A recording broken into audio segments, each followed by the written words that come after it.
$1.72 to $1.9 trillion. That's the buying power of us black people in America, outpacing some small countries. As black people in America, we outpace other demographics on things we buy, such as cars, personal care products, and travel. According to the Pew Research Center, 67% of black people in America believe that financial stability relates also to being debt-free, while 65% of black people in America believe that financial stability relates to having enough money for things we want. Here's a contradiction. According to the Pew Research Center, estimated up to 76% of us black people in America are living paycheck to paycheck. My name is Shane. You officially know me as Kminustwo. I went debt-free in 2017 after paying off $40,000 in debt, which put myself on a platform to build wealth and buy the things I want. In this video, I'm going to give a unique perspective on where I stand on that, and I'm also going to give you some numbers and figures. We're going to break it down because, we break it down net worth. We're going to define net worth and what it is and why it could benefit black people to increase their net worth. And we're going to talk some actual numbers and figures on where black people stand in this country on their net worth. Again, we're at the bottom of the barrel. We're going to talk about that. We're going to give some historical perspective on why black people find themselves in this situation. But stay tuned to the end of the video because I'm going to talk about a powerful rule of money, how each individual able-bodied black person can increase their net worth, increase their financial health, and to put themselves on a platform to buy the things they want without the debt collectors calling. Stay tuned.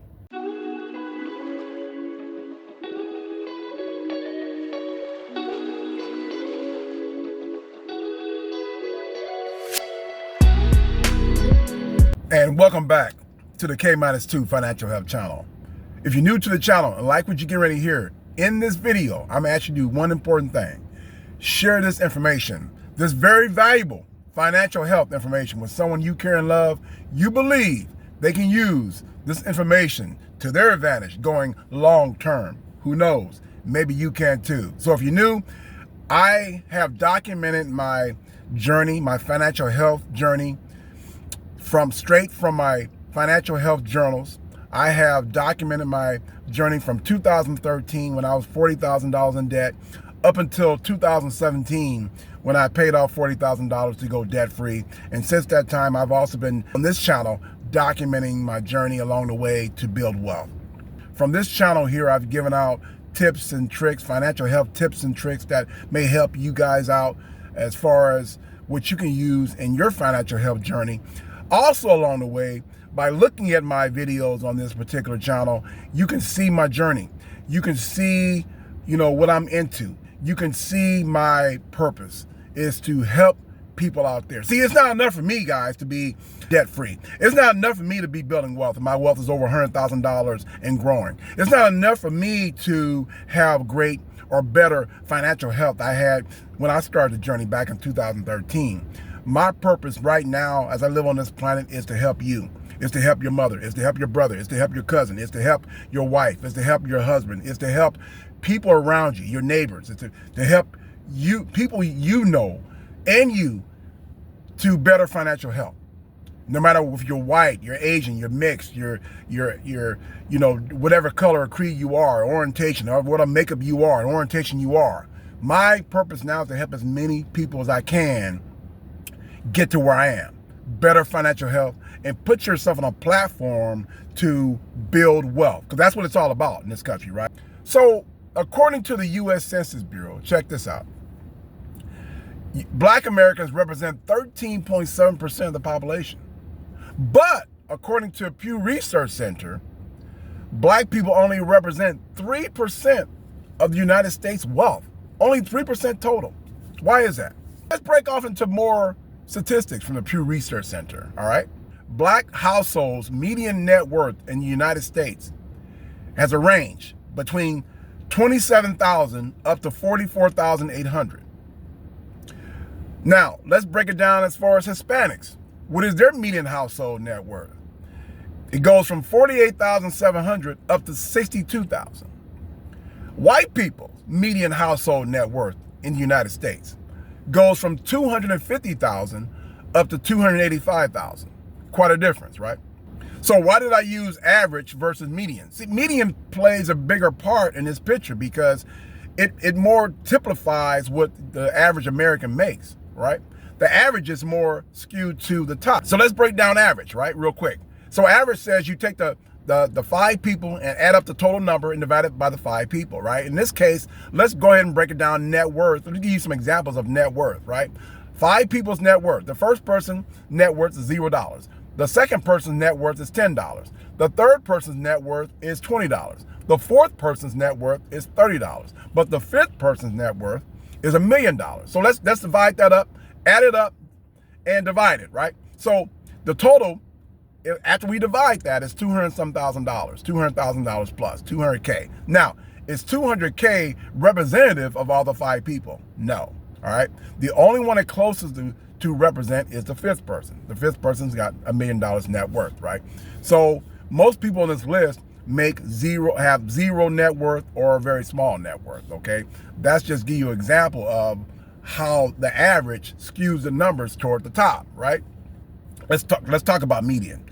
Let's talk about median net worth. Now, same example, okay? Now, median says you gravitate toward the middle, or you look at the middle value. In this particular example, the middle value is what? $20. The third person is having a net worth of $20, right? So is $20 net worth more representative of the people on this list? Yes, it is. Okay, so that just gives you guys an example of the difference between average and median in this case. So I wanted to break that down because it plays a pivotal part of what I'm talking about in this particular video when it comes to black people's net worth in this country. Now in America, if you were looking outside America, hey, let me tell you guys something. When I went to Africa a few years ago, when we landed, everybody gravitated toward our van, right? Everybody gravitated toward our caravan, right? Because that was a caravan carrying Americans, right? So the outside world looks at Americans, everybody's in America's rich, right? We got off our van, all the kids rushed to our van, man. It was a quite amazing sight to see. All the kids rushed to our van, and some adults in that case too, but rushed to our van and go, all we heard was $1, $1, $1, $1, $1. They would be carrying trinkets and things they can sell to clothing items, things they can sell to us for $1, right? And so it was quite an amazing sight to see, man. It was quite amazing sight to see. But all I heard was $1, $1, and all my days over there during my trip, all I heard was $1, $1, $1. The dollar bill represents big time over there, and in other parts of the world as well. So anyway, so getting back to the view of America. The view of America is everybody in America is rich. Everybody in America's got money. Everybody in America is a millionaire, But if you look at the numbers, when it comes to average, right? When it comes to average, it skews toward the top, right? Because, with the top 1% in America, man, has the most money, has the most net worth, right? So, of course, when you look at the averages, it's going to skew toward the top because the wealth in America is concentrated at the very top, all right? The top 1%. The rest of the 99% is skewed toward the median, okay? So that makes sense. When it comes to the median net worth of the United States, it's usually, on the other hand, lower. And when it comes to, as you see my last graphic, when it comes to black people's net worth in this country, it's lower than that, okay? So what has this created throughout the years? What has this black people's net worth, for example, being historically lower than everybody else's? And we're going to give some historical perspective here in a few minutes, but what has that caused? From my perspective, black people's net worth being lower than most demographics throughout the years typifies one thing that black people have not taken advantage of. If they had surplus money throughout the years, they have not taken advantage of. If they haven't had surplus money, what I'm getting ready to give out is my 7-layered cycle of financial destruction because black people have not had this surplus money at the end of the month to take care of their business. If you were born and raised like me, see, I grew up on welfare, born poor, grew up on welfare. Most of my childhood, all I saw was having more month at the end of the month than money. And some of you out there know exactly what I'm talking about, right? And so black people historically being in that situation, either if they had a situation where they had money coming in, but they didn't take advantage of it, or they were born in, on poverty and raised on welfare like I was, they had more month at the end of the month than money to take care of what I'm getting ready to talk about, right? So the first thing black people have not had access to by not having surplus money at the end of the month is to be able to start businesses the right way. The second thing that black people have not had access to by not having surplus money at the end of the month is to pay for their kids' colleges. The third thing that black people have not had access to or taken advantage of by not having money at the end of the month was to buy homes the right way, right? The fourth thing that black people have not had access to by not having enough money at the end of the month, enough surplus money, was to weather financial storms, right? When Murphy's Law comes knocking at their door throughout the years, black people have not had access to extra income to defeat that.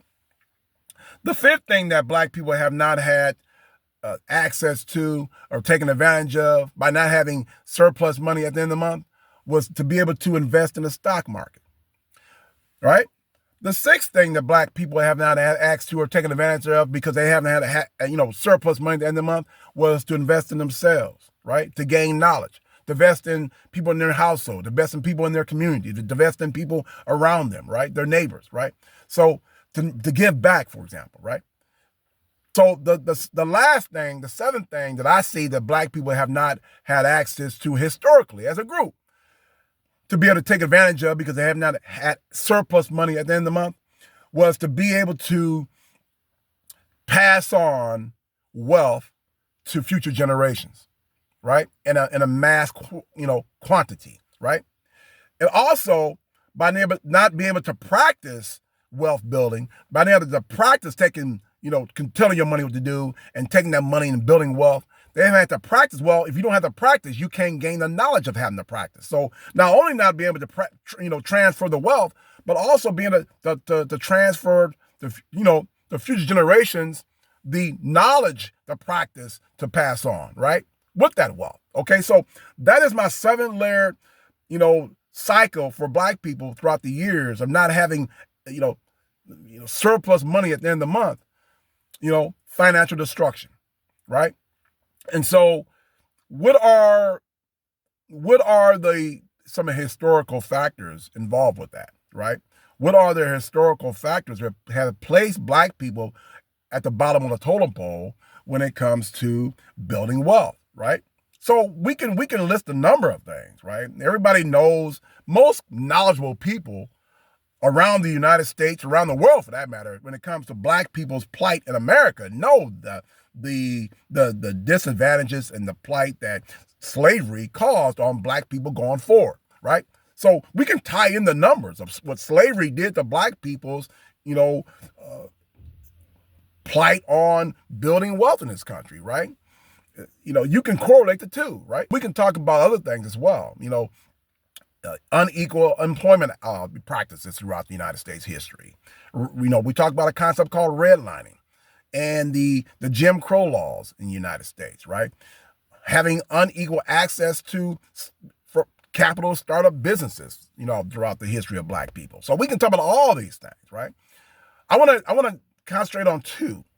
We can't have a conversation like this unless we discuss unless we talk about these kind of things, right? Because they play the part, right?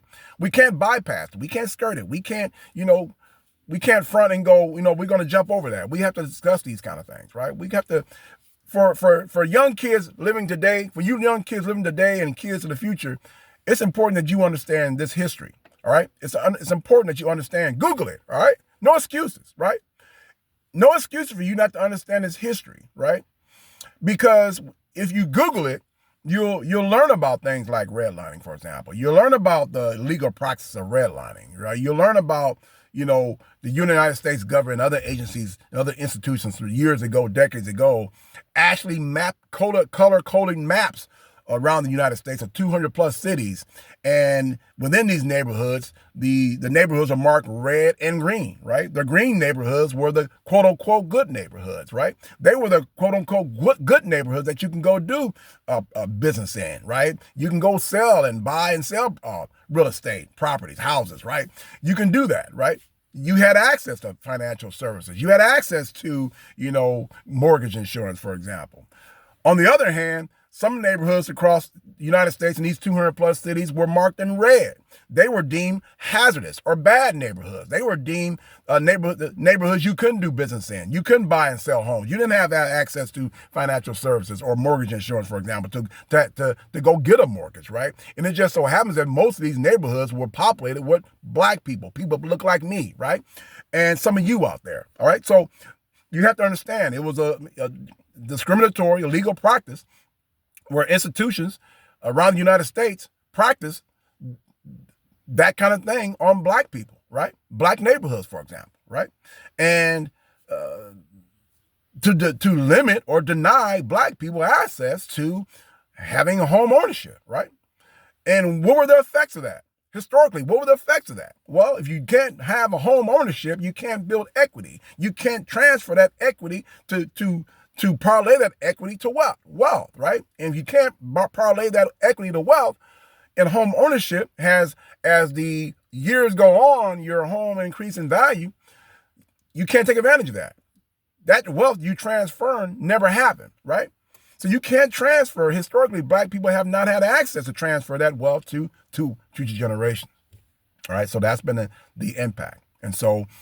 And you would also Google Jim Crow laws. You would also learn that just as redlining had the effect for black people on gaining home ownership and getting that potential equity, which can lead to that potential wealth, Jim Crow laws meant to, limit black people's, experience into the mainstream, right? It was a practice where, from the 1880s to up to 1960s, where it was a practice where it kept black people out of public institutions and schools. It wanted to limit black people's economic gains and take black people out of political markets, right? So it was something that was a legalized racial segregation. Back in the day, you saw, drinking fountains of whites and blacks, right? That's that whole separatist movement to keep black people separate from the mainstream, right? And so what did that do? It kept black people's out of the economic mainstream to gain a financial foothold, right? So these two things caused a lot of issues within the black community when it came to financial health, building wealth, transferring wealth to the future generations, right? So you have to understand these things, right? And the impact with, even though the Jim Crow laws were somewhat, systematically, eliminated when it came to the civil rights movement and the Civil Rights Act of the 1960s and the Voting Act of 1965, you can still see the remnants of it. You can still see the after effects of how we live today, right? How black people live today. And you can see that, the graphic I put up earlier where black people are the lowest on the totem pole when it comes to their net worth, all right? So again, you kids, there's nothing better right now. Let me tell you guys something, man. So when I was you guys' age, I'm a little older than most of you guys when I'm talking to, but when I was, 14, 15, 16, 17, 18, 19, 20, up until I was 25, even then, we didn't have access to smartphones. We didn't have access to the internet. We didn't have access to computers. We didn't have access to AI and technology where it is now right now, information technology, right? So it was very rudimentary because if we wanted knowledge, we had to wait for the encyclopedia guy to go through the neighborhood, right? Yes. There's a such thing as the neighborhood milkman. There's a such thing as the encyclopedia guy. He walked the neighborhood and selling people encyclopedias, selling people information. I didn't have access to that like you guys do now, right? You guys got this. There's no excuses to learn your history. You guys got this. I'll get off my tangent, but look, it's this. We had to go to the library. We had to actually get out of our house, go walk to the library to gain knowledge. We had to actually take our keys, lock our door, get in our car to go to the library, to gain knowledge, right? Let's get away from this bad news. Let's get away from this bad news and talk about some good news. Yes, the good news. Check this out. I am proud to say that yes, since 2020, during the pandemic, up until 2025, Black people's wealth grew the most by any demographic, by 60%. By 60%. The fastest among any group, right? Now, that was attributed to four things. The top and most profound thing was Black people's, involvement into the real estate market. Black people's home ownership increase, right?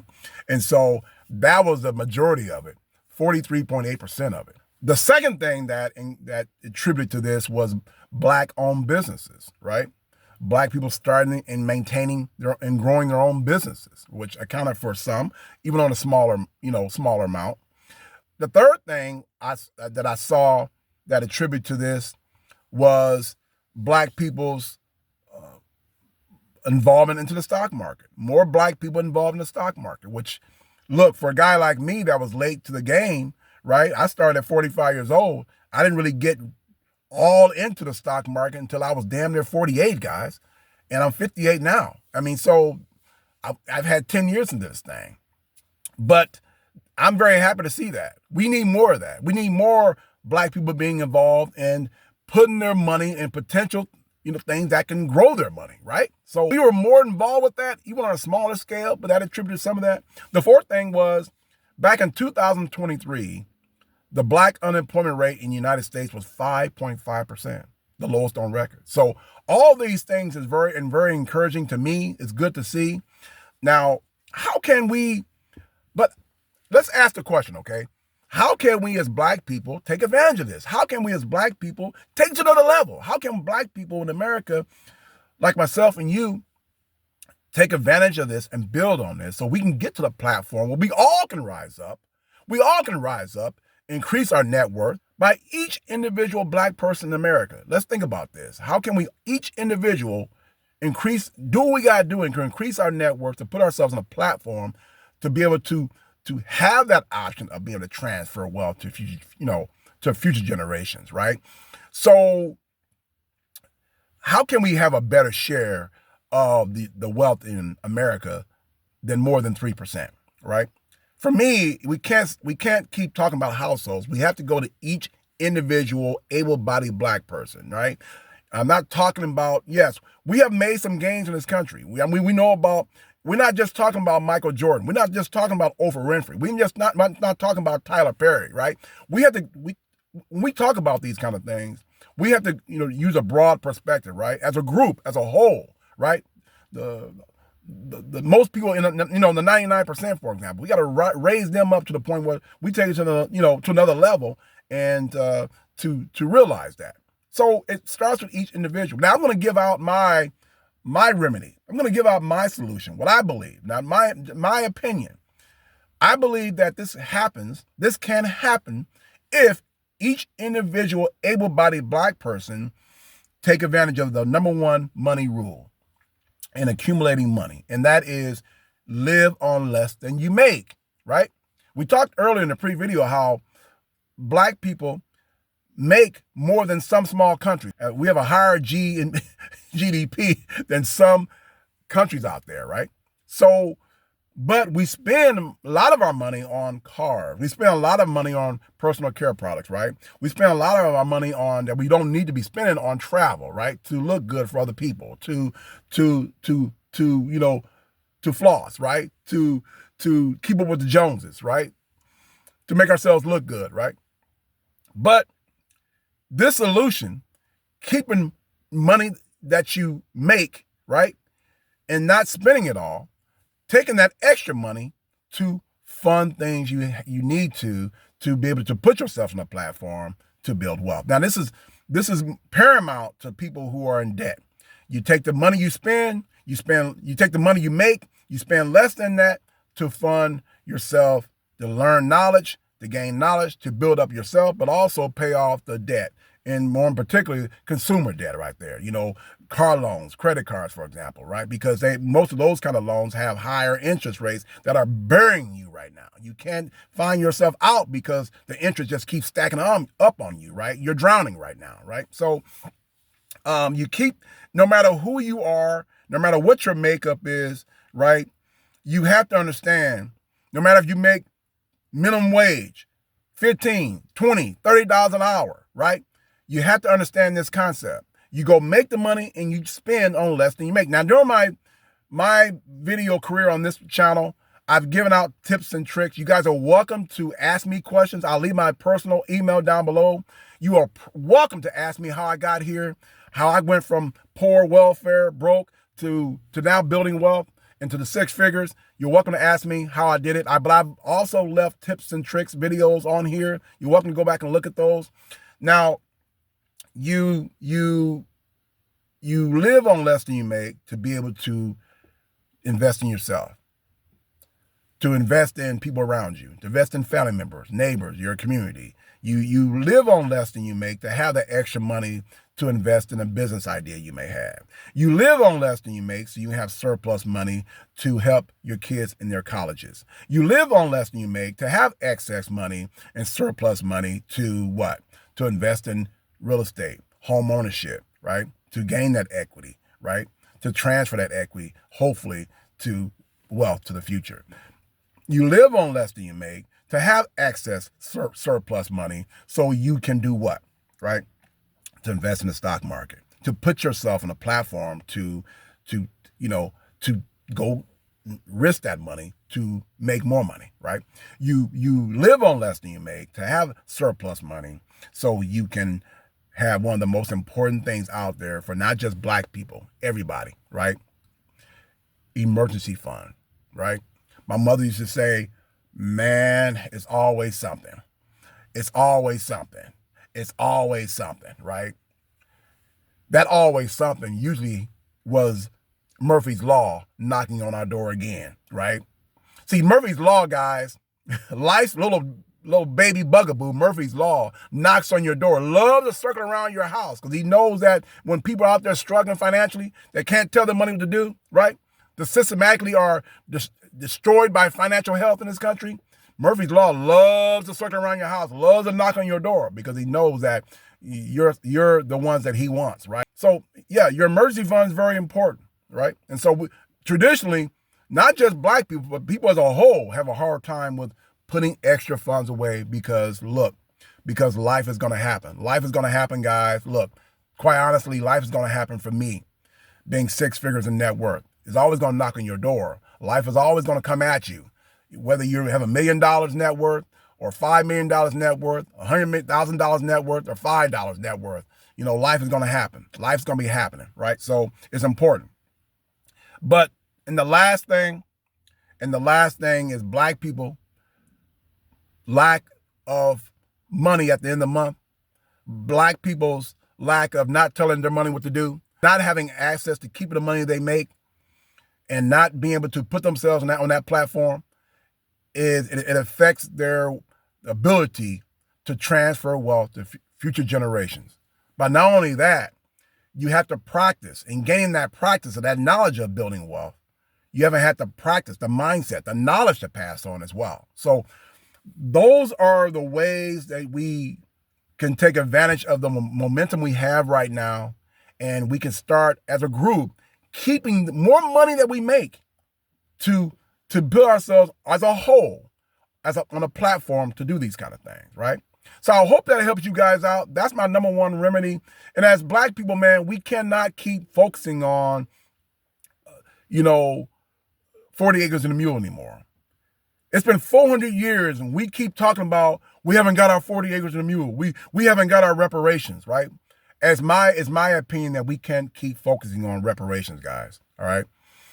We can't keep focusing on what we don't have. We found during the pandemic, how many of you guys kept your money when the federal government gave you money during the pandemic, right? The stimulus checks. How many of you guys kept that? How many of you guys took advantage of that? How many of you guys saved that? How many of you guys saved that, invested that to better yourselves for the future, right? Ask yourself that question, right? What did you do with that money? Now, obviously, a lot of that money went to help people, right? Because a lot of people are, unemployed and, got laid off from their jobs, for example, right? We have to understand most likely that happening again, guys. Most likely that's never going to happen again, okay? So we have to get ourselves out of this mindset of being consumed by the past. We have to get ourselves out of the mindset of being consumed by lack of not having our access to our 40-acre mule. We have to get our minds wrapped around going to the future. We can't get ourselves wrapped up on being consumed by reparations. So what, right? So what, right? 400 years of getting our ass kicked. 400 years of getting our ass kicked, right? What are we going to do about it? That's kind of like saying, we've been, washed down with water hose and beat and have dogs, chased after us and bitten us. And we get pushed down to the ground. We look up to our master and go, man, one more. Man, one more. Give me one more, right? We got to get our minds wrapped out of that mindset, right? It's kind of like your abuser, giving you one more lash, right? And you're asking him, hey, how can you help me, right? I'm not going to ask my abuser to help me anymore, guys. I'm not going to ask master to help me out anymore, right? What I can do is for myself. Why would I do that? Why would I help? Why would I be sympathetic to my master? Why would I be sympathetic to asking my abuser to give me something, right? To help me out? No, we can do for ourselves. Each able-bodied black person can rise up and do for themselves. No, I'm going to gain what I'm going to gain. And I'm going to feel proud about it, what I did for myself. I don't need no man, for that matter, anybody for that matter, give me anything, right? What I'm going to do is for myself. I'm going to have more pride at the end, right? When I do accomplish my financial health, right? When no one's help other than people around me, my accountability partner, and my close family members, right? So again, guys, we have to get ourselves out of this mindset. That's where it starts first, right? We looked at those numbers and black people being lower in the totem pole than anybody else. We have to somehow get ourselves, it starts right here, right?